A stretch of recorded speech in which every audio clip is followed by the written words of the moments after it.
We're kind of behind, but we're going to do chapter 7, and then we're going to go into Sagebrush to sort of finish out this. I know we're behind on assignments, so I'll just give them to you, and then I'll open up the deadline so they're sort of at your own pace.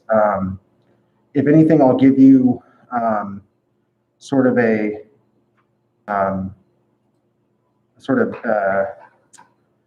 like some sort of assignment that's not that's sort of extra credit to sort of balance out the delays. This trying to balance having an in-person and a live stream audience, it's definitely not going as well as I hoped. There are only a couple of us doing this, and they wanted to do just asymmetric learning, so I would just do Panopto. I don't know how beneficial it is to see a live stream, but I have to do it in person. So I'd either record it and upload it or live stream it, and this has been more functional for a technological purpose, but I haven't gotten any questions from the live stream. So we might shift. We'll see. It might be easier if you're watching it, if you don't watch it now, but you watch it after 3, which means there's a delay. But then because it's Panopto, you have the files and my lecture on the same screen. I just don't know if you need that because you always have access to my files. So I'll do a little more review. I'm going to finish up with chapter 6. I believe we covered this, right? We did the random digit dialing, the sampling, right? How does sampling work, right? What is the difference between a sample error where it's the size of your sample, not based, you didn't poll enough people in the population, versus some other things, right? Did you push social desirability bias? Now, this is always going to be a thing that you have to deal with, whether you're political science or not. When you ask them a question, they're usually not giving you the answer that they want to give you. They're usually giving the answer that they think you want to hear, right? So social desirability bias is in all things, right? It's everywhere. So whenever you ask someone a question, they're going to think about what's the right answer before they answer. Or, right, that they know the socially acceptable answer, right? No one is going to come out and say they are racist or that they think one race is better than the other, but we know there's a lot of racism in the United States, right? I'm not just saying that, right? We have enough evidence, right, that we have a lot of what's called covert racism, right, where it's shrouded in other language, right, but we have much less overt racism than other places, right? Other countries, other states, they have very clear overt racism. That's not socially acceptable, right? So the answers that you get from certain people, and I'm only using an example because it's the most obvious, right? You can see sort of covert racism in your everyday lives, especially being slightly younger than the rest of the population, slightly younger.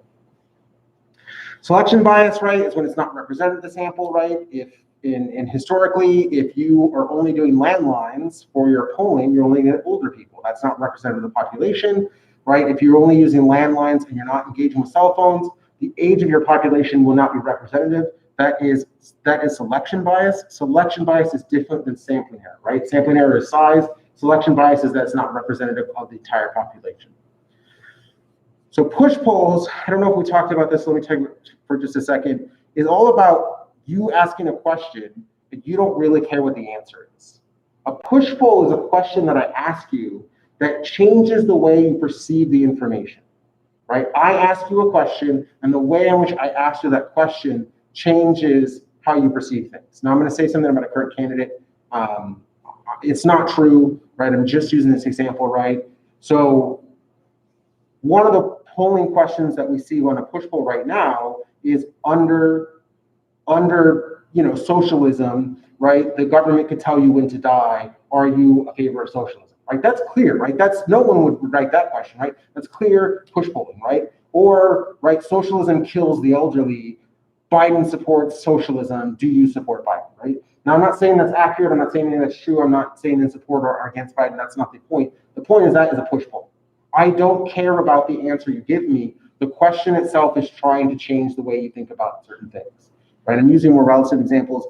Push polls in the past used to be like, do you know that if you elect this person, it will go up 3%, you support this person, right? That may not even be true, right? Because we don't actually know how taxes will change, right? The president doesn't actually change the taxes. So we talk about Congress. Congress sets the taxation rate, right? The president doesn't have the right, doesn't have the power to write law. So, right? When we talk about this stuff, a push poll does those things because it doesn't have to be exactly accurate, or it frames them in such a way. We will talk about this thing about framing. It frames it in such a way that you think about it in the way that they want you to. The last is bandwagon effect. This is problematic, right? This is why polls were wrong in 2016. Most people believed that Hillary Clinton would win because a good percentage of Republican voters were not coming out and saying they were voting for Trump in 2016, right? This is what we worried about. This is what we always worry about. It's a silent majority, right? Is that they did not want to comment that they were voting for Trump, but they were definitely voting for Trump. And therefore, when you would ask them about it, right, the perception is that Hillary Clinton would win. That was the perception leading up to the 2016 election, right? Obviously, there's electoral college functions, right? She did win the popular vote, so maybe we weren't that off, but we were still wrong about who was winning the election. And because of that, a lot of people, when you ask them about who they supported, they would say Hillary Clinton because that was the person they thought was going to win, and they didn't want to go on record supporting the wrong person, right? It wasn't who they were going to vote for, but when they asked who they supported, they would say the person they thought were going to win. So bandwagon effect is very problematic, right? Social desirability, what's the right answer? What does society want me to answer? Bandwagon effect, what do I think the outcome is going to be, right? If you are a sports fan and it's not your team and two teams are playing, you're more likely to support the team that you think is going to win, right? Now, Americans have this underdog thing that we'll talk about later, right? But, right, sometimes Americans, you will see, right, if you ever take political science and sort of comparative politics, Americans are unique in that they always want to find an underdog, right? It's a thing that is part of our American culture. But normally people will go with the bandwagon effect. Why are there more Patriots fans than any other fans, right, in the country, right? Because the Patriots have won the most, right? You win, you get more fans because you're expected to win. So that's the bandwagon effect. It's support, right? You are supporting who you think is going to win, right? But that's just public support. That's not the reason why this is a flaw in public opinion is because people just say what they think is going to win. That's not their actual decision. That's not their vote, right? And what we really want to know is what they're going to do, not what they think is going to win, right? So whenever you're looking at these, what biases exist in these polls? All right, that was the end of that chapter. So let's get into chapter 7, which is the media. So these should come together pretty nicely, right? These chapters come together in a way that pulls them in, right? Traditional media is sort of very old now, right? That you probably grew up with very limited traditional media. I grew up in a household where every morning we would read the newspaper, or my grandparents would read the newspaper, right? So adults in my lifetime read the newspaper every single morning, right? And this was part of the traditional media. But media has split into print and digital forms. And most of you get all of your information from a digital form. And we're going to talk about pros and cons for that, right? That there are a lot of pros, right? It's free, it's fast, it's very current, right? But is it the same quality as print media, right? Is it the same quality as the media you would get from a professional journalist? And that's the questions we start to have to ask. So media, right? It's any communication, television, radio, and the internet. It has to be intended to convey information, right? Not all transformations are media, right? And right, sometimes when we're talking about media, we might exclude satire, right? We know that the Daily Show for a long time, right? John Oliver's, whatever his show's called, right? A lot of these shows, right? Samantha Bee, they have some aspect of giving information to the public, but those shows are usually excluded because one, they're a comedy show, satire has its own sort of connection, right? And then the other part is it's not always providing information, right? Where sometimes it's sort of providing critique, right? And sometimes we split media from sort of media that we're talking about in political science from media that's just out there that's sort of entertainment based. We talked about print media, right? Broadcast media has to be over an airwave, right? Whereas television, sometimes we include cable, right? But broadcast media is an older language because you had to have airwaves, right? We would include cable, but it has to be something that's designed for a package, right? Are you getting this with the public? And that's the part about broadcast media is every person is getting the same thing in that area, right? If you're watching TV in the 1980s, 1990s, everyone in your area is watching that channel 4, right? Everyone is watching those same channels, and you have shared media. That's why digital media has to be considered separately, right? You could be in the same room, and all of you could be looking at very different media sources, right? You could have no overlap whatsoever. And the reason why, right, broadcast media, right, why there was such an outlet for digital media was because of a media monopoly. There's only like, in all of cable and DirecTV, all the channel providers are owned by like 5 companies, right? It's like Disney, Viacom, and then a few others, right? 5 companies own all of the media that is provided to you, unless it's digital media, like privately owned. But, right, if you're not looking at something that's like a podcast or someone's just like YouTube channel, right, then 99% of the media you consume is owned by 5 companies. And one of them, I think, bought the other, so it might be 4 now, right? So it's a very small conglomerate that's running the media right now. Now, if you're talking about entertainment, that's not necessarily a bad thing, right? Disney can put more funding into the projects that maybe you like, but when you're talking about information, that's very problematic. There are only 5 sources. And right later, right, one of the things about being democracy is that you have to have alternative sources, right? Freedom of the press, freedom of speech. Democracies need alternative sources of information. So if fewer and fewer companies are owning this, then you have less access to alternative information. Or alternative sources of information, not alternative information, alternative sources of information, right? It should always be the same information, right? There should no be, right? The facts of the issue should not change, just their interpretation. So beginning in about the 19th century, you have what's called the penny press, right? I think the penny press, I mean, I just don't see it as much. It might be a dying industry because of digital media, but you still probably have National Enquirer, right? Sometimes you consider People Magazine, right? That's penny press, right? These are tabloids, right? They talk about things that are sort of extravagant, and often in a penny press, right? In the case of the National Enquirer, right, they can sue you if they want, right? A lot of them are sort of unbelievable stories, right? Unbelievable stories with maybe limited amounts of fact checking, right? This becomes part of the thing about digital media too. How much fact checking did you do? Did you confirm your sources? Did you check your information to make sure it was valid, right? So the penny press starts with this in the 1800s, early 1800s, and it continues on today. It's just in a different form. It's called the penny press because it used to be a penny.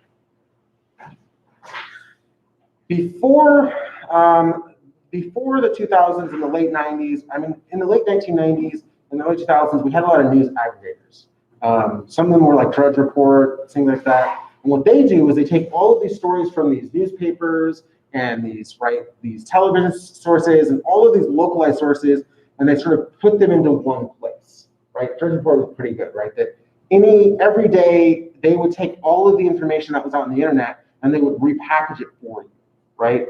So now, right, we don't have to worry about that as much because you have access, right? Internet access is much easier, right? It's faster, so you can go to all these places. Drudge Report was something like that, like a news aggregator, right? They're not producing news. Sometimes the AP does this as well, right? They're giving you all the news from around the world into one source. But a news aggregator doesn't produce information. It doesn't produce stories. It just takes those stories and combines them in a package that's more accessible. And we see less of them today because everything is accessible to you unless it's blocked by some sort of firewall in another country, right? Unless it's China or North Korea, right? It's very easy for you to get information in and out of the countries.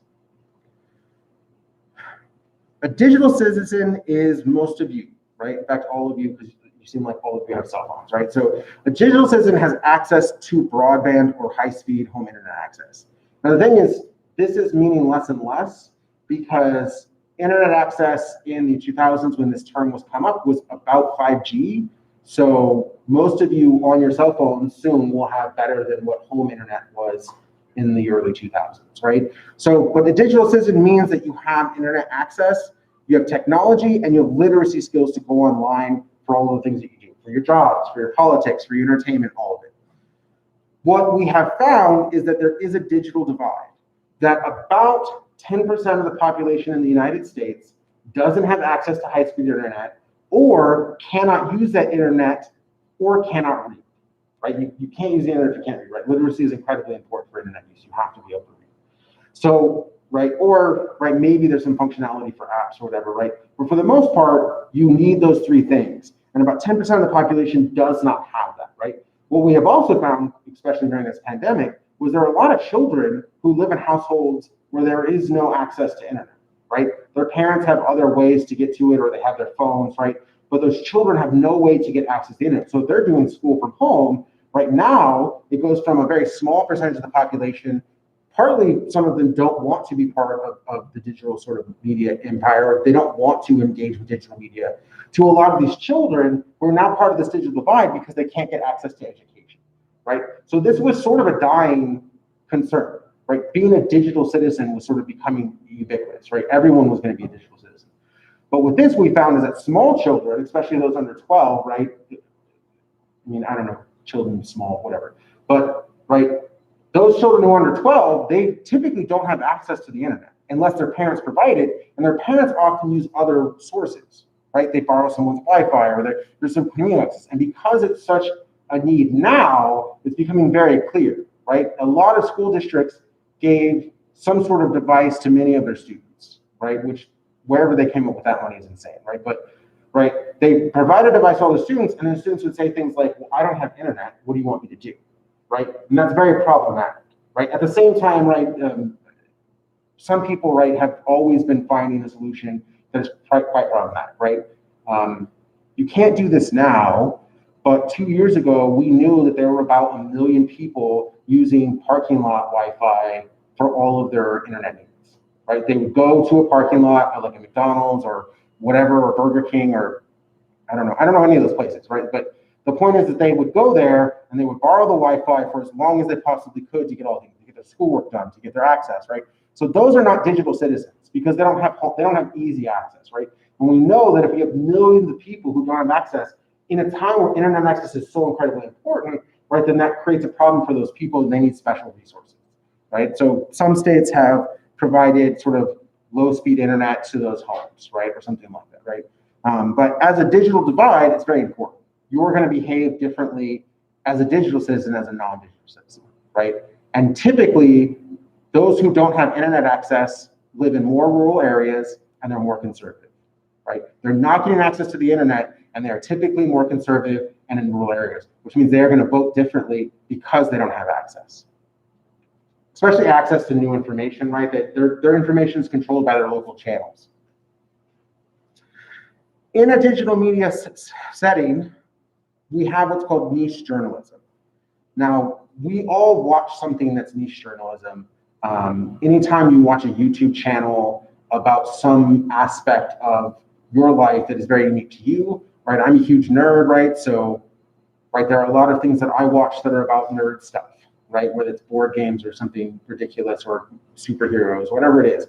That's niche journalism, especially if they're talking about who's going to be in the next movie, you know, how are they going to deal with the death of Chadwick Boseman, right? That's niche journalism because it only applies to a small, I mean, the casting, not the deaths, right? But the casting only applies to a small percentage of the population. Excuse me, my quite dehydrated. Okay. So when you're talking about niche journalism, you're only talking to a subset. And when you only talk to a subset, you don't have to always cover every base, right? There's consensus, right?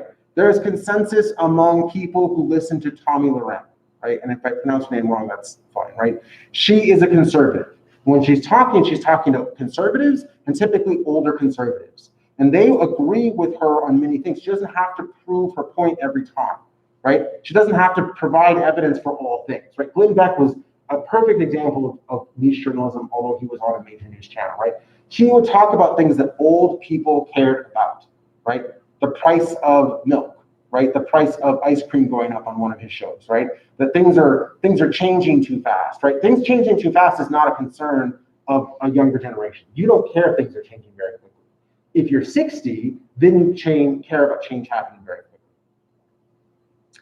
I'm not going to discuss social media. You know more about it than I do, right? It would be offensive for me to try and explain it to you when you've had it your entire life. So we're going to go to citizen journalism, right? Citizen journalism is where you, if any of you, right, because none of you have a degree in journalism, or else you wouldn't be in my class, right? Because you have to take this class to get a degree in journalism. If you were to go out and you were to start interviewing candidates and you were to start going to city council meetings and asking questions and you were to do it and then publish what you, right, put your work out there some way, right? Whether you go and put it out on a podcast or whether you go out and just publish it on your YouTube site, whatever it is, right? You're a citizen journalist. And there are a lot more citizen journalists today because it's very, very easy, right? We'll talk about this later, right? But when we're talking about why people start doing it, it's about the barriers. It used to be a very, very high barrier to become a citizen journalist because you had to have some evidence, right? You might have to buy a camera, right? Cameras were very expensive until the invention of the cell phone, right? You might have to, right? You might have to find someone who's willing to put your work out there, which means a newspaper or something like that, right? Now you just, right? I have a YouTube channel and I don't want a YouTube channel, but I have it took 5 seconds to set up, right? It took longer for the delay, the 24-hour delay that they put on it than anything else, right? But, right, that makes it much, much easier to become a citizen journalist. And because you're typically not going to cover all of sort of the information that's available, you're also going to become a niche journalist, right? If you think about, I mean, I've never listened to a podcast, so I don't really know how they work, right? But I'm pretty sure that all podcasts are focused on one thing, right? There's one single subject that they're focused on, right? They're not news media coverage. Usually it's some specific aspect, right? So when you have citizen journalists and you have niche journalists, you're getting a lot of coverage of smaller issues, right? Issues that only matter to certain people, right?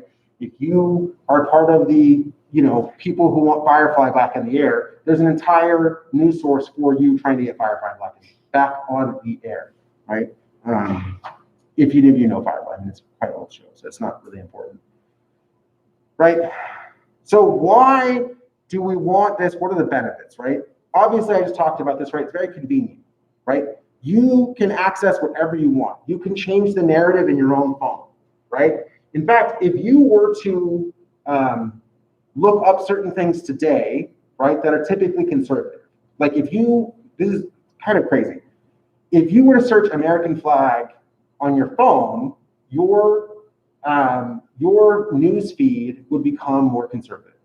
Right? It would have more conservative aspects, right? If you search taxation on your phone, you're going to get, so there's convenience, right? You can shift what you're going to be getting, right? Now, obviously, they're influencing you in their social media platform about what they want to show you, but you can completely change the narrative, right? Which is very, very convenient. You can only look at the stories you want. You don't have to sit through an entire hour news broadcast for that one piece of information that they're waiting until the end of the show to give you, so you'll watch the whole thing, right? It's very, very convenient. The other thing is currency.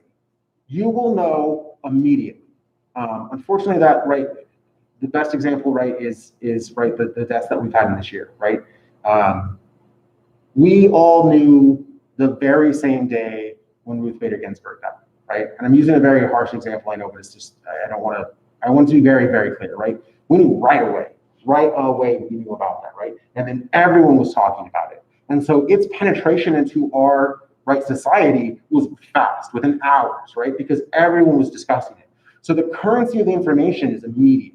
You can get it right now. And because there's no filter whatsoever, any information is available right at the moment it happens. And that's very beneficial, right? We want to make decisions with the newest information we can possibly get. So currency is very, very important for us, right? We want information that's up to the moment that we are making the decision, right? Whatever decision we're making.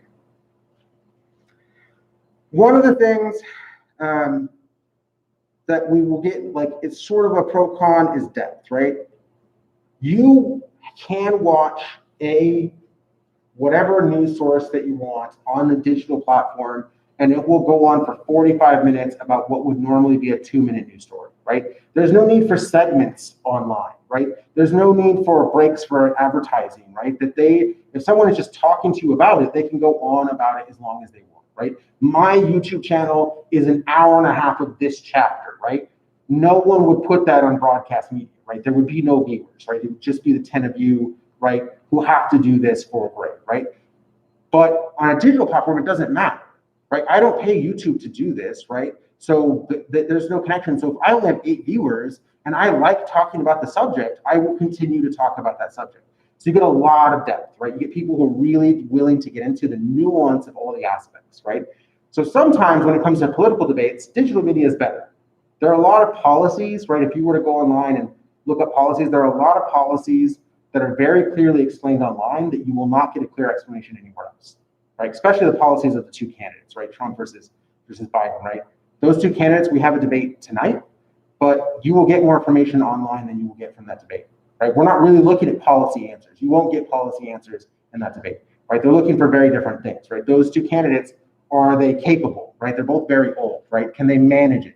Can they handle a tough person, right? Trump is going to be dealing with a lifetime elected official, right? Spent his entire life in government service. Can he engage with that in a way, right? Clinton before, right? But can he engage with someone who has clear policy answers in a way that doesn't make him look like he's not prepared, right? After being president, is he still not prepared, right? Whereas Biden is going to be dealing with someone who is not agreeing with it. Can he have an exchange, right? Can he be bipartisan when he needs to be, right? Can he conflict with Trump and at the same time hold to his principles, right? Can he hold to his policies and engage with Trump in a positive way? They're taking different tests, right? But those are the information you're going to get. If you actually care about the policies that the presidents are pushing, you're not going to get that in the debate. You have to do that from the digital process, right? Because that's where you're going to get. So the depth really matters. The last is the diversity. The Young Turks is I don't support anything that I mentioned. I don't support, right? Because I mentioned McDonald's, and obviously I'm vegan, so right, I clearly don't support them, right? But I don't support anything that I mentioned. Right? I'm just using these as examples that you would know, right? So most of you probably know who the Young Turks are, right? They are an online-only media service, news service, right? They are clearly deeply liberal, right? But they are a news source that is dramatically different from other news sources, right? They're problematic, right? They would sort of fail FCC regulations about partiality, but right, it's clear that you get all of this information from all of these sources that you want. Right, Tommy Lorenz, right, a different source, right? You have all of these sources, but also what we have found, right, is if you look at broadcast media, the news is white and it's male, right? Almost all anchors are white males, right? So if you want a perspective of your minority group or your religious group, or right, that diversity really matters because someone from your group or someone from your perspective might better explain it to you or might have something that is being missed, right? Obama had a lot of positives, right? But we know that George Ramos, I want to say George Ramos, I could be wrong, right? That he used to call President Obama the reporter in chief, right? That is a different perspective, right? That was not in American media, right? But in digital media, there was this concern about deportation that wasn't being discussed as much during that administration. So diversity is really, really important. You need alternative sources of information, right? So now that I talked about this, right, you can look up whatever you want. It's diverse and it's depth and it's current. Why wouldn't we just all go to digital media, right? Because of these concerns. The first is loss of investigative power. You might have the perfect right intentions as a citizen journalist, but you don't have thousands of or millions of dollars to do research. You can't get every single professor to come talk to you, right? Professors, I mean, you'll see in my department, in the political science department, there are professors, Dr. Lee, Dr. DeMore, the news sources will come and talk to them. They are experts on these elections, right? They have been doing this for a long time. The local news channel, right? I think the last time CNN, when they did the debates here, they talked to Dr. DeMore, right? So you have these expertise. They're not going to talk to just everyone, but they're willing to talk to a news source. So you're not going to have access to this, right? So the investigative power isn't there. A citizen journalist doesn't always know how to tell the difference between rhetoric and fact, right? There's just not as much investigative power. There's not as much resources. The next thing is this variation in quality. So a citizen journalist is much more likely to make a factual error, right? A factual error. And because it's not published, they never have to go back and sort of say, oh, I made a mistake here, right? The other part is that you don't know if what they're saying is hate speech. You don't know if what they're saying is purely rhetoric. You don't know if it's unsubstantiated rumors. Okay. You don't know if they have validity to their news, right? It's very hard to tell, right? One of the big things about the Affordable Care Act, or Obamacare is sort of its slang term, is that many people believe there would be death panels. That was a rumor that was spread among conservatives that they would decide, oh, you're too old and it's too expensive, so you're just going to have to die, right? That was never an issue. That was never part of, right, the Affordable Care Act, right? But that rumor spread in the digital media, right? And it could also tie into hate speech, and beliefs about that, right? If you were to look right at during this pandemic, there are a lot of people who posted cures to this pandemic, right? This is how you cure yourself. You use a neti pot with hot water, right? If it were that simple, we would have done that, right? The government would not hide that information, right? Or you would do it and then you would get better, right? There's the rumors spread very quickly because there's no check on the information, right? Good and bad, right? The next part is this part about an echo chamber. And the part about an echo chamber is that none of you look up news that you know will violate your pre-existing notions, right? I watch CNN and I watch Fox News, right? Intentionally watch Fox News and CNN, right? And other news sources. I don't agree with their opinions. I don't agree with their bias. I don't agree with those stations, but I try to make sure that I am seeing what each side is listening to, right? You can't be a good political scientist and ignore what's being on Fox News, because there is a percentage of the population which might determine elections that is watching that every day for hours, right? My grandparents, they watch the news 4 or 5 hours a day. Right now they watch CNN because they're old enough that there was only CNN, right? But a lot of people are going to be watching 4 hours of Fox News every day. And if they're watching 4 hours of Fox News every day and you're not checking to see what they're listening to, you're going to get a very different perspective, right? And I encourage all of you to do this, right? If you do follow news, just open CNN.com and open FoxNews.com and look at how dramatically different those two things are, right? Look how different they are, and you will see that that's an issue of digital media, right? Those are actual companies doing that. Imagine people doing that, right? And I won't suggest you search anyone because it gets very dark very fast on the internet, right? So that variation is dramatic, and you're in that echo chamber.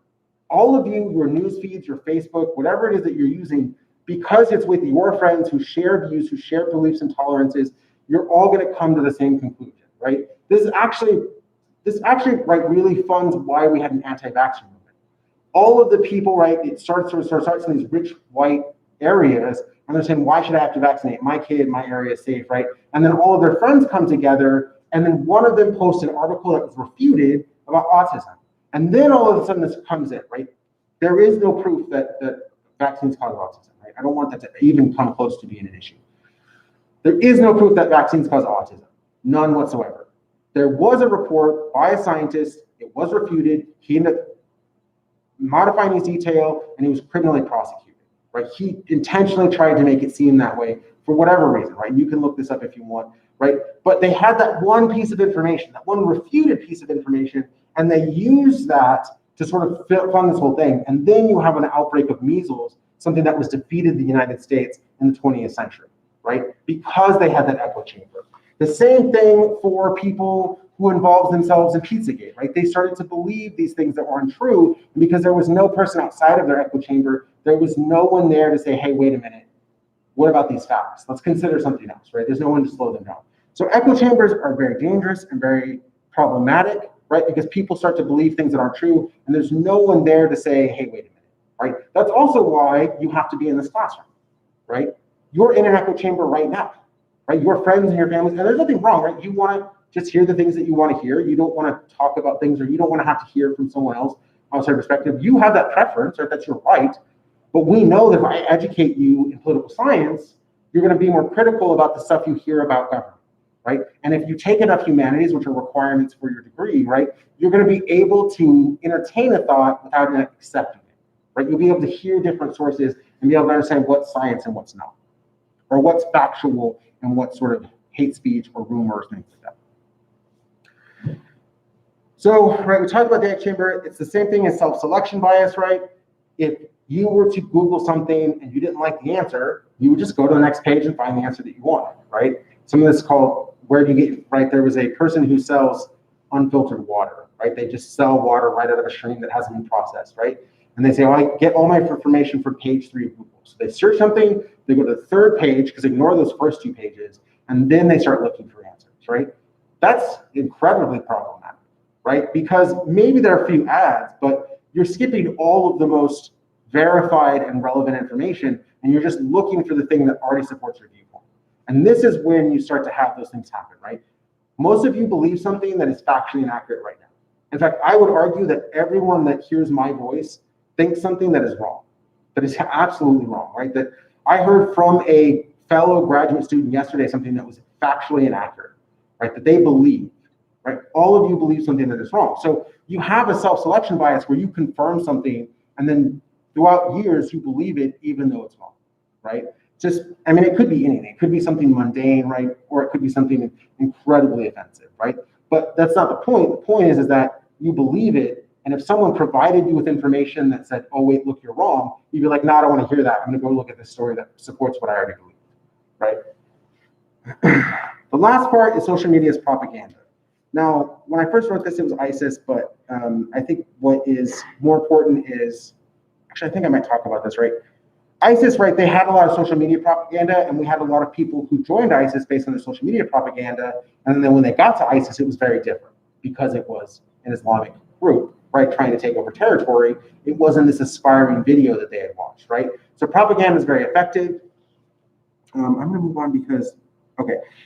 The other part we know in 2016, I think I wrote these slides a while ago, but in 2016, now we know that a lot of Black Lives Matter posts were actually Russian propaganda, right? And they would intentionally write them in such a way that they would go to conservatives. So conservatives would see these Black Lives Matter posts and it would incite them to hate Black Lives Matter. And then that propaganda leads elected officials to start discussing Black Lives Matter as a terrorist group or a hate group, right? Because their supporters think it's a hate group because of Russian propaganda, right? The Russians are very, very good at propaganda.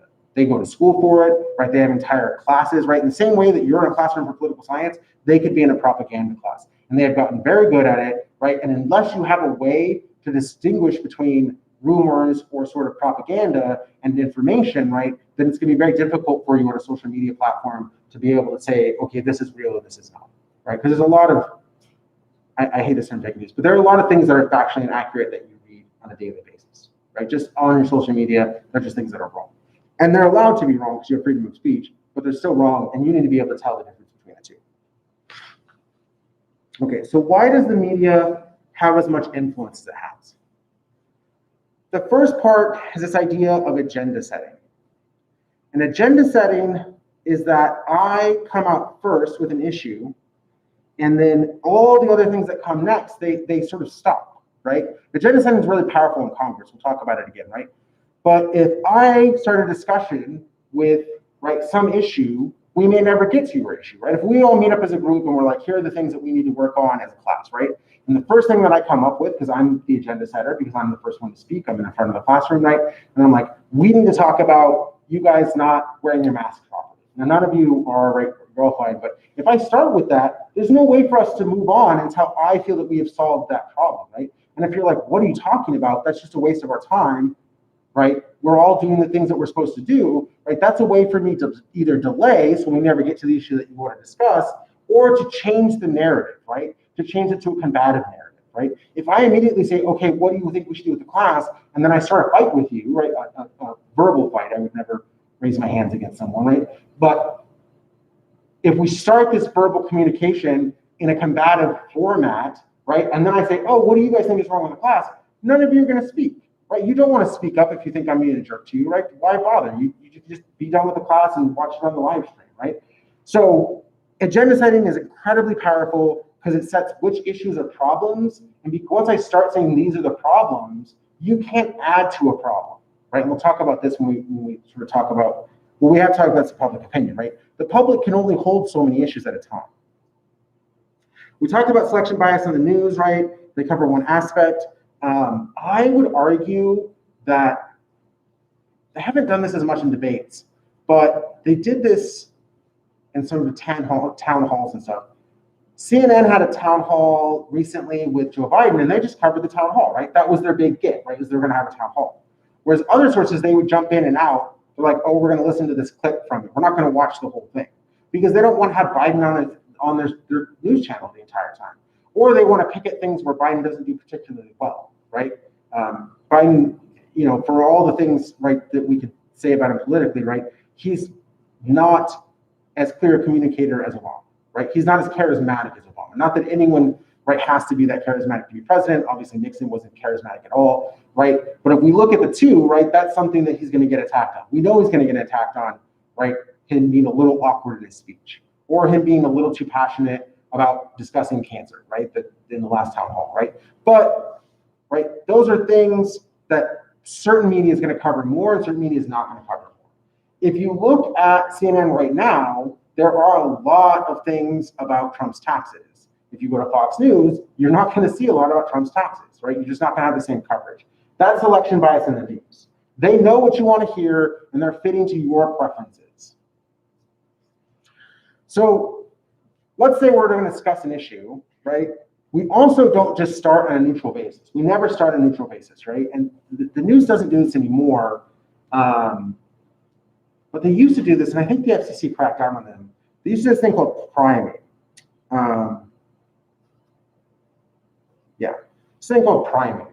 And what they would do is they would say, is what's in your fridge killing you? News at 11, right? And then you're like, oh, is this going to kill me? Like, I have to watch the news, right? It's a media boost, right? It was a better way to get viewers. I have to watch this because what if I find out in the fridge is killing me? That's priming, right? Priming happens before, right? Before I tell you something, let me prime it for you, right? This is sometimes we talk about when you hear bad news about softening the blow, right? Let me tell you something, and then let me tell you the actual information, right? You're like, well, the tax loopholes, when you're talking about taxes, Trump's taxes, right? The tax loopholes were set up by Clinton. That's why Trump only paid $750 that year that he paid taxes, or that's why he didn't pay taxes that year, right? That's priming. I'm saying, oh, well, it's the Democrats who did that. That's why he's not paying taxes. That's priming before I give you the information, right? Framing is after I give you the information, I explain to you how to interpret it, right? Trump only paid $750 in taxes this year. That's because Clinton set up that tax loophole that Trump is trying to close, right? That the Democrats are stopping, right? Do you see how that's the difference between priming and framing, right? Priming, I say, this is how you should interpret this news. Now let me give you the news. Framing is, here's the news. This is how you should interpret it, right? Priming, the biggest thing about priming and framing is that they happen in a different order. Agenda setting and priming are not distinguished, right? An agenda setter has the ability to prime information. And we know there's a book called The Rationalizing Voter by Logan Tabor. They write a book, and their book is all about the primacy of thought. If I give you an experience or a thought, an argument first, it has more validity in your brain than other arguments, right? That's why some of you heard things when you were a kid from your parents that you believe today, regardless of the information you get, because you got it from them, right? My parents taught me that when someone says thank you, that means goodbye, right? I come from a military family. If someone says, okay, thank you, that means you should walk away, right? Well, now I live in a world where when people say thank you, they mean thank you, right? But whenever someone says thank you to me for something I've done, like if they say, oh, can I get a drink from your fridge? And I'm like, oh, here's a drink. And they say thank you. I want to leave the house, but it's my house, right? So that's priming. That's how powerful it is, right? So I don't like it when people say thank you or give me compliments because it's tied to that, okay, we're done here interaction, right? And that's from my childhood, right? That's how strong primacy is. So think about that. If that's ingrained in me about something ridiculous enough as thank you, right? Think about when that's introduced to you as a child about Republicans or conservatives or liberals or Democrats or what it means to have Social Security or unemployment, right? Those things are so ingrained in you now, right, that if I have already primed you to interpret things certain ways, right? College students, Gen Z, right, you're young enough, but some of you, right, it's usually, because we live in Nevada, there's usually one student who's from a much more rural area, right? And I need to pick on you, but right, your symbol, right, is saying that you come from a more rural area. We're not picking on you, but right, you're wearing a Bass Pro Shops hat. But the likelihood that you are more conservative than the rest of the class is very high.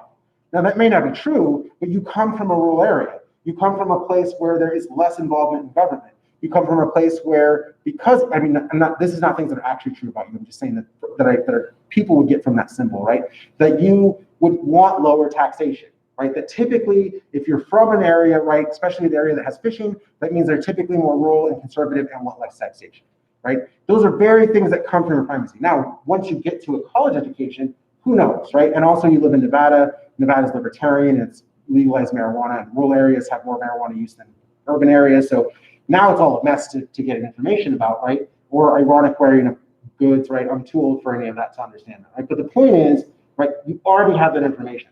So some of you have information that will always be in there, right? And if you're a minority, right, we talked about Charles Mills, you also have a perception that shifted, right? Permanent shift in perception because your life was different than other people, right? So there's a book by J.Ann Tinkner. I know I'm mentioning a lot of books right now, but these have covered these materials very well. And she talks about how being female is different, right? We talked about this gender gap in politics, right? That all of you come from a different perspective, different priming, different thought processes that lead you to believe different things in your adulthood.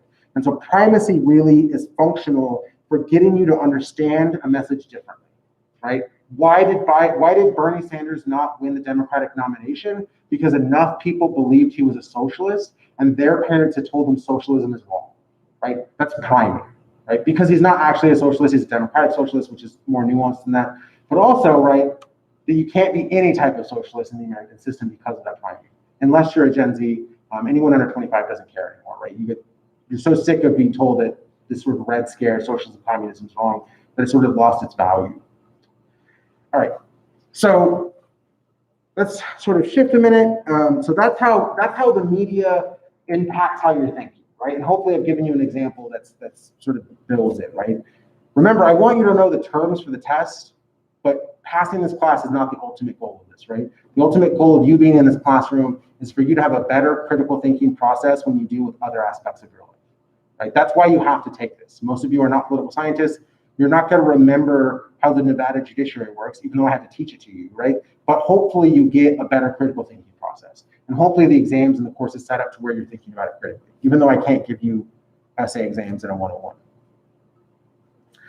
All right, so news coverage works through three different things, right? Press releases, media leaks, and adversarial journalism. So a press release is just where an individual says, I'm going to come out and speak, right? You have a lot of cameras, right? Press releases are very functional, right? If there's a big story, you want to be the first one to leak it, right? If there's a big story that's about to come out about you, right? If you were all to find out that I was an anarchist or that I done something horrific, right? Or that I used to be, part of the Muslim Brotherhood, right? Not that there's anything wrong with that. You can be part of the Muslim Brotherhood, a political party in Egypt, right? But if you were to find out those things, right, I would want to be the first one to tell you so that I can prime it for you and frame it for you, right? That I can say, okay, you know me, you know my past, you know that I'm sort of just talking up in front of you, right? So I am this thing, right? A press release is for that individual or that body, right? For the government to say, this is what was happening. Let's explain it to you. The worst case scenario is through a media leak, right? Unless you intentionally leak, right? That's sort of the weird thing is governments often leak information intentionally, right? Let's leak it out. I can't actually tell you, but let me have someone leak it to a media source, right? If you do that intentionally, it can be very powerful because it looks like you're holding all the information tight, you have control, right? While you're also getting information out that maybe you couldn't get out through normal channels. The worst case scenario is the Pentagon Papers and WikiLeaks. And the Pentagon Papers is a leak where a journalist found out that the Department of Defense was intentionally hiding how many deaths were occurring in Vietnam, right? And we know that the Pentagon Papers had a huge impact because as soon as the Pentagon Papers came out, public opinion shifted so dramatically that elected officials went with it, right? And it led to the end of the Vietnam War. Not just the Pentagon Papers, right? Other factors, right? The draft and things like that. But the Pentagon Papers was like, the government is telling you that this many people died, right? But actually it's a much higher number, and they're intentionally trying to keep it down so that public support won't shift, right? That's the worst case scenario for a government. You don't want a media leak like that, right? WikiLeaks is cables, there's a little more nuance there, but you don't want that information coming out without your control. The last part of news coverage, right? You might have a press release where you want to get information out, or you might have it leaked out by some other source, but you might have someone come up and just get in your face about it, right? They don't know yet, but they just want to ask you questions. And adversarial journalism is not that different from gotcha journalism. I'm going to get up in your face and I'm going to ask you questions. I'm going to demand answers, and I'm not going to be willing to accept your no comment. I'm not going to be willing to accept your sort of nuanced, sort of just rhetoric or propaganda. You better give me an answer. And adversarial journalism came up. It started to become more popular in news conferences where you want to be confrontational. But the thing is if you're an actual news source, right? If you're a commercial news source where you're getting paid for it, and you start being very adversarial with your interviewees, they're not going to come on your show, right? Trump doesn't go on CNN because he knows what's going to happen. It's going to be adversarial, right? That's why he goes on Fox News, because it's not adversarial. It's not some crazy conspiracy or something crazy. He's going to go to the place where he's treated the best. And that's not, I'm not trying to critique him in any way. most people would want to do that. They're going to want to go where they're treated the best, right? That's why they're going to align, right? If you look at the Obama administration, Michelle Obama specifically, right? Even though she's not part of the administration, the first lady, she had more interviews with CNN and MSNBC than she did Fox News, right? But she knew that she wouldn't treat it the same way. That's a human interaction, right? So adversarial journalism is problematic because you're not going to get people to talk to you if you think they're going to confront you. So you have to find that balance, right? It's very problematic, right? Fox News gets attacked on that a lot, right? Why are they being so soft on the president? Well, the president will keep talking to them. So they have to find that balance. You don't want to confront them so much they don't want to come in, but not so soft they do that. And adversarial journalism is not balance. It's just, I'm going to attack you. I'm going to come after you, and I'm going to make you answer my questions. And the argument is that I'm right? The adversary is like, I'm right, we have a right to these answers. But you're not actually, it's not effective, right? There's a difference between you being morally right and what you're doing is effective, right? I'm going to sort of offline this real quick, but right, we know that if you have a morality, a pro-life morality, absence education fits with your morality. But we also know it's completely ineffective, right? That's not propaganda. That's not me saying that. It's not bias. Absence education is not working. It's not working in the United States, right? But, right, which one do you decide, right? That's the thing is, I don't care that it's not working. It's still the right thing to do, right? And the conservatives can hold to that, and that's completely acceptable. I'm going to do the right thing even if it's not working.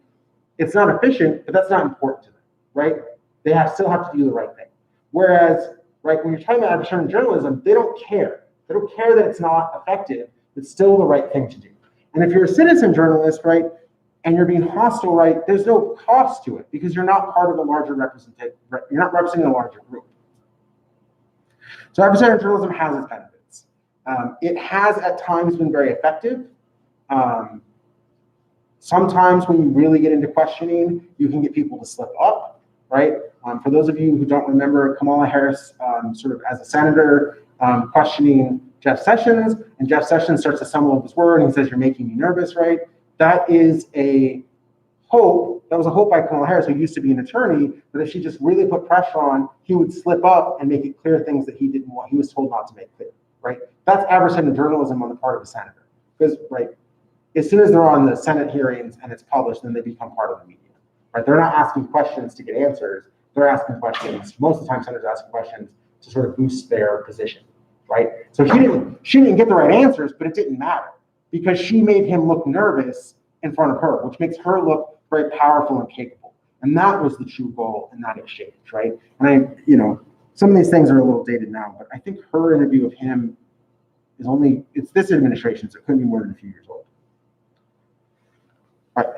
So in regular media, right, in traditional media, whether it be print or broadcast, you have the FCC, the Federal Communications Commission.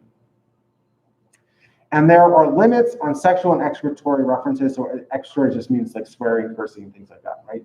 You can't say the F word 100 times on TV in a show, and you can't show constant nudity, right? And it used to be this weird divide, like you can't show male nudity on TV. Now, there's more and more male nudity on TV, right? Because you're sort of balancing out how much female nudity there was, but also there's just typically because like HBO is not under the FCC and larger digital media is not under the FCC, like Hulu and Netflix, right? There's just more nudity in the shows, right? So whether you agree with it or not, it's important. It's not regulated, right? HBO is not regulated because it's not a broadcast channel. It's a subscription channel. Digital media is not broadcasted, so it doesn't have to be under these things, right? So you can't broadcast these things, but you can put them on digital media. It's not considered broadcasting with the FCC. The FCC, right? All of our debates are still under digital media. So one of the things that they used to have this equal time. It used to be an equal time rule where if I have two candidates, and you will see this on tonight's debate, they're supposed to each get 45 minutes, or however long it is, right? They're supposed to each get half of the time. That is the balance they're going to try and provide for that debate. They need to, if they ever hope to have another debate, right? The reason why they end up with different amounts of time is the right of rebuttal. And we saw this in the primary in 2015 when Trump was going through his primary process. People kept saying his name. And it used to be infuriating. To me, as a political scientist, it should be infuriating, right? They would always want to gain political points by attacking him. But what they would do is they would say his name. They would say, I'm not like Trump, he does this, right? In a debate that's public, that's broadcast, you always have the right of rebuttal. Anytime someone says your name, you have a right to respond. You have 30 seconds. And if I only have 30 seconds to talk, I'm going to talk for 45 seconds because who's going to stop, right? So every time they said his name, he got 30 seconds to talk. So there were like 16 candidates. They only had about 6 minutes of speech time together, but every time someone would say their name, which means that he kept getting an extra 30 seconds. So before he gave his opening statements, he had spoken 4 times because 4 people had said his name, which means he got 2 minutes of extra speaking time, right? And they're broken into 36 seconds, but he always got the right of rebuttal. And it was very infuriating, right? If you think about the sort of a logical standpoint, they gave him more and more and more time, right? That's very problematic, right? And the Democrats just talk about how much they hate Trump and how Trump is awful, right? They kept discussing it, right? And so rationally, right, if you're thinking about this, right, I want you to develop critical analysis skills. If you're watching that, you're like, stop it. Stop saying his name. You could attack him without saying his name and then he wouldn't get the 30 seconds. So right of rebuttal is this thing that allows people to respond. If you say something awful about me, I'm allowed to talk and sort of explain why I disagree with whatever it is, right? We will see, hopefully, right, that they will say each other's name and get this right of rebuttal, and it will set off the time. There won't be equal time, right? One of them will get more time. And while I don't know if he meant to do this, Trump did this he would never call people by their name, right? He's probably going to use like Sleepy Joe, or right, he would use expressions instead of their name. And while I don't know if he meant to do that, right, the right of rebuttal gave him so much more speaking time. And it's infuriating as a political scientist to be like, why are you doing this? You know the rules, stop, for those of you in sports, right, if you see something and you're like, what are you doing, right? I have that experience when I watch a debate or a political exchange, and it's very frustrating. All right, so that is the end of that. I'm going to actually go into Sagebrush Day because we are behind, but we're going to leave in like 20 minutes. We're going to leave early today just because we're going to catch up. But I want to discuss some of this because we talked about a lot of these subjects. I have not been checking I get why no one asks a question because I don't look at it enough. Okay, so we talked about civil rights, civil liberties. Right? Civil liberties are what the government can't do. Civil rights are where the government has to step in. We talked about public opinion, right? Public opinion, how it works. We talked about the media. Now, the media was a short chapter because I think a lot of you know this stuff, right? I want you to learn priming and framing. I want you to learn the order in which it happens, chronological order, right? The order in which things happens matters, right? So priming and framing, I want you to know social desirability bias. I want you to know selection bias. You should know how we negatively impact polls, and you should know priming and framing, right? So some of these things you should know. But what we're going to be splitting this next exam into is, here are things that are sort of rights that you have and how they're interacting with minorities, and here are how they're interacting with the public, right? That's going to be the exam 2 that we'll cover in like 2 weeks or so. So those are the federal aspects. We've talked about the federal. This is the state. So let's talk about, in the state, how does the state differ than the federal government? So we know that Nevada started as a Republican state. It had to ban slavery. It had to give up federal land, right? But despite those things, it by far had the least effective or the least protections for minorities, right? The side of the Mississippi was the worst when it came to discrimination of minorities and females. Right? Mississippi was the worst. But in the west side, right, in the western side of the country, Nevada was the worst, right? And we have had more issues about discrimination in part, right? We had more discrimination in part because of the Vegas, right? Vegas breeds discrimination. It is a system in which discrimination is part of the system. And we'll talk about this, why it's so problematic. Until the 20th century, minorities couldn't give evidence against a white person, right? So there are 8 people in this room, right? There are 8 people in this room.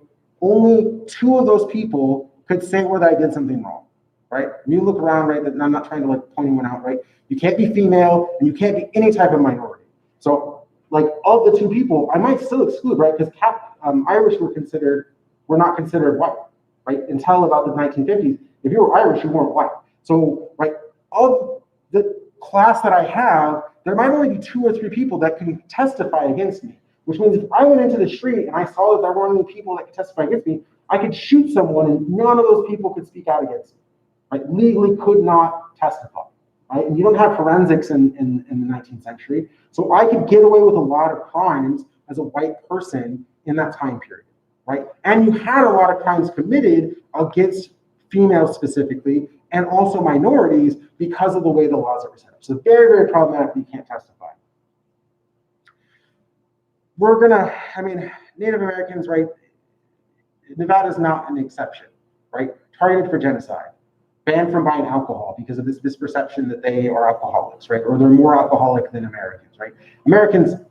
All Americans have an alcohol problem, right? That we as a country have a higher alcoholism than other places, but we also have more driving than other places. So it's hard to tell if we actually have more alcohol problems or we just drive more, and that leads to more DUIs, and driving under the influence is much more problematic than just being drunk and being somewhere, right? Because other places either have smaller communities or better public transportation, right? So there are probably less DUIs in New York City, because they have better, you can just take something else, right?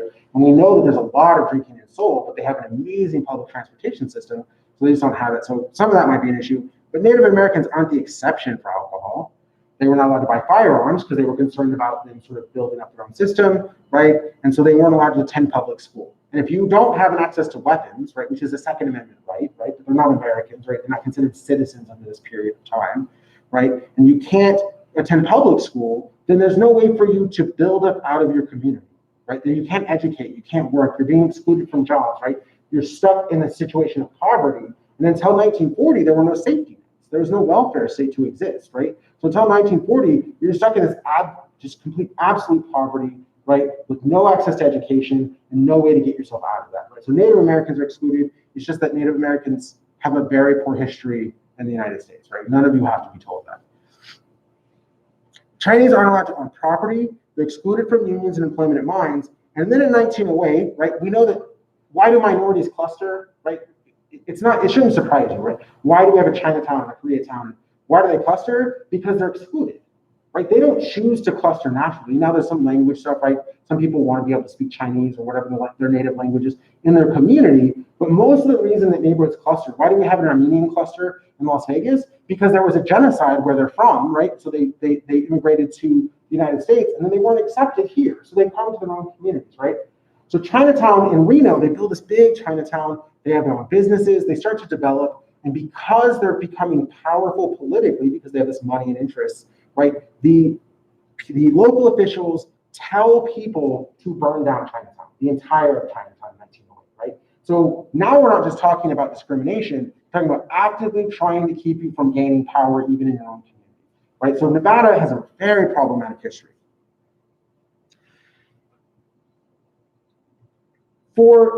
Because there wasn't a high percentage of Black people in Nevada, right? Just because it's Nevada, there was not a high percentage of Black people. But even when there was, right, you have a lot of jobs, especially when you come into the 20th century, you start to have casinos. So people start coming here for jobs.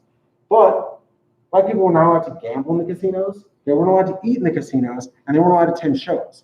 They could be performers in those shows, they could serve, they could be a valet outside, they could work in the casinos, but they weren't allowed to do anything in the casinos, right? Because there was still a white majority that didn't want that diversity in their casinos, right? And mafia interests, right? But clearly a violation of their civil rights to not have those things. Because you've always had people working in businesses that they weren't allowed to use, right? If you go anywhere and they're like, oh, we don't let people, right? It used to be a problem in the 80s, like we don't let people, minorities go to this golf course. Well, 99% of the people working at the golf course would be minorities, right? They don't allow, right? When I was growing up, there was a golf course in my hometown. They didn't allow Hispanics into the golf course. All of the employees are Hispanic, right? Which is very, very, very problematic, right? Because it creates this class system that they want to have, right? The sort of white elites, they want to have this class system where you can be a servant, but you can't be part of our community, right? Nevada is the most, in the Western state, is the most problematic. In the 1960s, you have the Civil Rights era, right? And the Civil Rights Act, right? It ends de jure discrimination, legal discrimination and segregation in Nevada, right? They're forced by the federal government to end that type of discrimination. So let's jump forward to 2006. So we know there was discrimination in the past, but a lot of people will say, well, that's 20th century, that's 1960s. Obviously, that's not a thing now. I did some research when I first came out here about graduation rates and things in CCSD, Clark County School District. In 2006, the percentage of white people who were graduating high school from CCSD was 54%. If you were Black or Hispanic, it's 35 and 36%, right? And Native makes 38%. One, horrific graduation rates, right? No graduation rate of a high school should be 54%. But the fact that there is about a 20% difference between the white students and the other students is very, very problematic. And when we look at the details, Black students are more likely to get suspended than other students. They're more likely to face more punishments, harsher punishments than other students. And if there's an interaction between a Black student and a white student, the Black student is much more likely to be punished, right? Those are systemic issues that exist in 2006. Graduation rates are a little better. Clark County is really trying to do better, but most of you graduated from Clark County in the last 10 years, right? You probably know that there are issues of discrimination. And it might not be intentional, but there might be systemic issues. And these stem back from earlier issues, right? It stems back from 20th century issues that you're still facing today. So that's graduation rates. I know we're sort of time jumping a bit. The Hispanic groups, right? They were subject to what's called restrictive covenants. So we talked about redlining. Redlining is where you can't get a loan. Neighborhoods in Nevada had restrictive covenants. And we talked about this before. A restrictive covenant is just me saying, you can't ever, I'm gonna sell you my home, but you can't ever sell your home to a minority, right? As a white person, I sell my home to another white person, and I add a restrictive covenant, and they are legally not allowed to sell their home to a minority. Now, the thing is they eliminated this legally. But if I sell you my home, right, and that's realtors of sort of distance, like you don't actually talk, buyers and sellers don't talk anymore. But if I were to sell you my home personally, say, okay, you can buy my house, but you can never sell to a minority, those covenants still exist. There are a lot of people who be like, oh, promise you won't rent this out, promise you won't do this, right? And they're not legally binding, but you still have these covenants existing. The reason why it was so problematic was because when casinos came about, there weren't enough people who knew how to work in casinos. Right? There weren't Americans who knew how to run casinos. But Cuba had been running casinos for a long time, right? They had these gaming halls, right? And so if you wanted a good blackjack dealer, if you wanted a good person who worked in a casino, you needed someone from Cuba. And so casinos went to Cuba and got a bunch of people and brought them over here to work and made them citizens, because it's very easy to make Cuban citizens. It's like this wet foot, dry foot rule that if you come over water, you become a citizen, right? We don't need to get into that. It's very easy for Cubans to get citizenship, much easier than someone from like Mexico or El Salvador. Right or wrong, that's not the point, right? Just it's much easier. So they go and they bring them here and they say, we need you to work here because you know how to run our casinos, right? That is going out and getting a professional and saying, please come here to work. And then when they get here, they're like, oh, you can't live in this neighborhood or this neighborhood, right? That's discrimination after they've been asked to come in, right? For a period of time, it's Cubans, right? And then for whatever reason, I don't know if it's just that there's more money I don't know if the Asian countries are spending more money or they're just sort of more connected to casinos or their casinos are larger, right? But we eventually see a shift where Cuba is sort of, we're not allowing Cubans in, or there's sort of a blockade between us and Cuba, right? So then Asians start to take over, right, the gaming business, right? And this becomes a natural aspect that their community has more knowledge. They're more professionals, right? Why do we have so many engineers from India and Pakistan? Because there aren't enough Americans to do those jobs, and there's a lot of specialized in Pakistan and America who are engineers, right? Why are there so many nurses from Canada or from the Philippines? Because we don't have enough nurses, and those places have good nursing schools, right? Why do you see one minority representing a lot of those jobs? It's because the United States says, we don't have enough, please come here, right? So when we hear about discrimination against those people, right? Discrimination against people who work in those jobs, they're not stealing jobs. The United States couldn't fill those openings, and they had to pull from other countries, right? And it's very costly and difficult, right? It's a difficult process, right? Canadian nurses are so expensive that hospitals hate them. Like, you don't want a Canadian nurse. They make about 140% of what a normal nurse would make. So if you could fill that with an American, you would, right? And you have to pay visa taxes and all this. But, right, what we know is in Nevada and in most other states, you ask these people to come and then they face discrimination, which seems kind of nonsensical, right? Good question.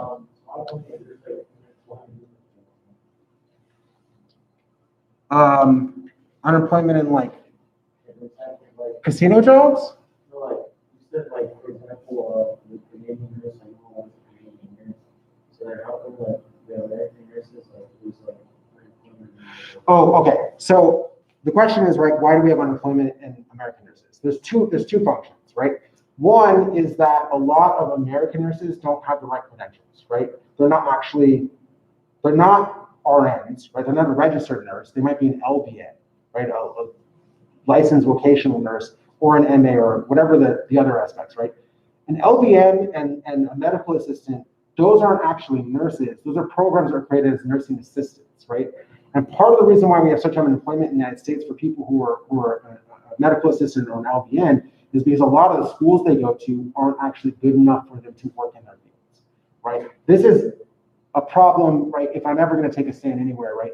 A lot of the schools that people go to should not be open, right? The art institutes in Nevada closed because they couldn't pass their accreditation, right? There used to be a school called Heald, I don't know if it exists anymore. It closed by law. The government said you have to close. You're graduating people who have no jobs, and you're charging them $20,000, $30,000 a year, right? So when you see all this unemployment of MAs and LVNs, it's because they did not get an education. They might be very good at their job, right? I don't know them personally, but their education indicates to someone who's hiring that they're not really qualified to do that work, right? Regardless of whether they've done it or not, right? So when you look at unemployment among MAs and LVNs, it's because there's discrimination against them based on their education. But it's not their fault, it's the fault of the schools that they went to. And there was definitely a lot of scams and frauds among these schools, right? That's why it used to be that if you had an EDU, like UNLV.edu, you had to have that if you were an accredited school. So, and then they changed the law so you could get an EDU without being accredited. But if you were to look just on advertising, half of the schools that you see advertising for, they're not accredited. They should not be running as a school. And they find some loophole to run. But if you're a nurse, right, and you go to that school, it's gonna be very, very, very hard for you to find a job. And you're gonna be in debt for the loans that you take. So hopefully that answers your question, right? That it's not really a matter of there are all these nurses without jobs. No, the nurses that they are, especially LVNs, their training was not accredited in a way that was acceptable to other nursing programs, right? So unfortunately, I mean, that's what I mean by good schools, right? Canadian nursing systems they're all RNs, right? They're all registered nurses. So you need a lot of registered nurses, but you have a lot of LVNs, right? And so that creates unemployment issues. But also those schools, I mean, Heald and a couple of these schools ended up with billions of dollars in lawsuits because they were basically just putting you through a program that ran you into debt that they knew was never going to get you a job, right? If you go as a medical assistant and the only thing they teach you is how to file medical folders, you're actually not certified to do anything in a doctor's office. And they can just hire someone for minimum wage that does filing. They don't need an MA, right? So a lot of that was about education, not about nursing. And I hope that answers your question. So, right, you have these issues, right? Are there a lot of technicians that could do the jobs that these engineers are doing? Yes. But did they go to a place that gave them a master's in engineering? No, right? That they might be qualified to do the job, but their resume just doesn't say that. And a lot of times when you're just looking at schools, right? UC San Diego will not hire me. I didn't go to a school that's good enough, right? They look, oh, you went to UNLV and you went to Sacramento, you're not good enough for us. It doesn't matter. They wouldn't look at me personally after that, right? They're just sort of those barriers that exist. So that's unfortunately why you have a lot of employment among MAs and LVNs. Hopefully not right now, right? Right now they're just pulling up everyone in the medical community if they can. But hopefully that comes to your question. Okay. So the next part is women's suffrage. So women until 1914, they didn't have a right to vote, right? The 19th Amendment passes in 1920. And the 19th Amendment just extends the right to vote to women. They don't have the right to vote until 1920, but right, especially with Ruth Bader Ginsburg dying, right, there's all this talk about you couldn't have a credit card until the 70s and 80s. You, as a female, you couldn't have your own credit card. It had to be with your husband or your family, right? You couldn't buy a house if you were a female. You had to have a man signing onto that house until the 1960s, 1970s. So there's all of these things that happen well after you get the right to vote, right? Women until right the 21st century have been legally discriminated against. And from 58 to 81, women weren't allowed to be dealers or bartenders in casinos. And the reason why I want you to think about this is sort of insane discrimination, right? If you had a bar today, you would want a female bartender. You want a female dealer. They are better for your business. That might be sexist, but it's good business, right? It's such good business, right, that some casinos actually hire models that serve. Right? You're a model that serves. So if you put on weight, I can fire you because you're a model, not a bartender, right? So the fact that if you were to think you were to go in, like it's the 1960s, if you went into a casino and there were no females working there, right, knowing what you know now, you'd be like, this is bad for business. I need more females. Now, the Flamingos, the exception, right? They had dancers. They've always had dancers in their casinos, right? But as sexist as it is, right, it's bad for business to have this type of discrimination, right? And that's when you think until 1981, there was that discrimination, but there had to be loopholes because you had to have females in those casinos. You wanted them as entertainers. It was one of only 15 states not to ratify the Equal Rights Amendment. We talked about this, right? The story is now called Miss America to show on whatever broadcast or whatever service there is, right? But Phyllis Schlafly convinces Nevada that it'll damage being a mother if you pass the Equal Rights Amendment, and now there's no legal protection about discrimination based on sex, right? The Equal Rights Amendment just said the government cannot discriminate based on sex, period, right? That's a very short amendment. All right. Hold on. I don't want to keep you, let me do this, really? Let me do this last slide and then we'll call it a day. I know we're at 3:20, but. So if you're talking about the LGBTQA or whatever the acronym has become, right, you have the anti-sodomy law. And this is becoming very problematic in the United States. Pretty much, first, right, until 1993, it was essentially a crime to be gay, right? All forms of interaction between same-sex partners is sodomy, right? Sodomy includes anything other than intercourse, right? Anything other than intercourse is considered sodomy, right?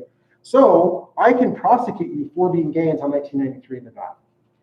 You're not protected against hate crimes, right? If someone kills you or attacks you because you're gay, it's just basic assault, a misdemeanor until 1995, right? And right until 1999, if I found out you're gay, I can fire you, right? Now this is problematic because some states still allow in the education system people to be fired. Like, I don't want to pick on any state, right? But if you're in Arkansas and your employer, if you teach, fourth grade and your employer finds out that you're gay, they can fire you, right? That they're legally allowed to fire you. If you're transgender, right, regardless of what situation you're put in, right, everything that you do is considered sodomy.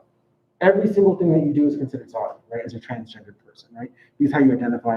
But you could be discriminated against until 2013, right? I can still fire you for being trans, right? I could fire a trans person legally today in Nevada, right? Because I could say that they don't fit in or whatever it is. I could come up with something. Also, Nevada is a right to work state, so I could just fire you for no reason. And this is where discrimination gets problematic. I can just say you're fired. I don't have to give you a reason. But if my reason is that it was because you were gay or trans, right, I need to keep that to myself or else you'll have a lawsuit against me, right? But because I don't have to give you a reason, that can be the reason. I just have to not say it, right? I have to find some other reason or find some other justification, right? So we're going to come back to this 1864 Constitution. I'm out of breath, so we're going to have to stop for the day. If you have any questions, I'm going to post an assignment today.